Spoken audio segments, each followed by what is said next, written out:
College. If you look ahead of us, you see a beautiful white tower, yeah, ahead of us, just ahead of the boat. And that is the tower of the chapel of St. John's College, the tallest building in the university.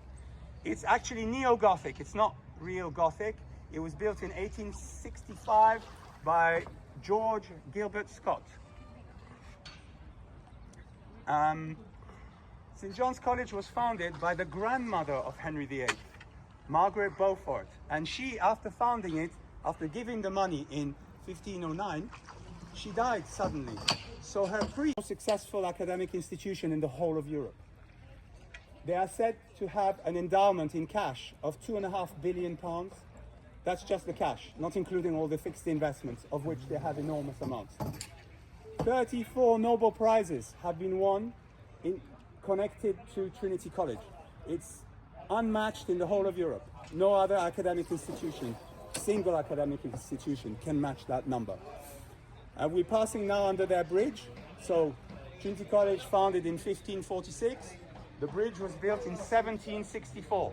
There's a reason why this bridge is 200 years younger than the college. I'll tell you about it later. If I forget, remind me.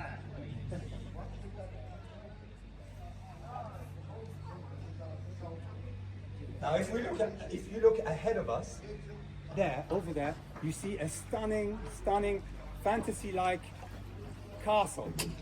And that is the new court of St. John's College. St. John's College is the second biggest, second most prestigious college in Cambridge, and it is a big rival of Trinity College. Okay, so you have here on my right, you have the library of Trinity College. This building is also a stunning and very important building, designed by Sir Christopher Wren in 1695, and that building over there is 1832. And the building that you can see straight ahead of us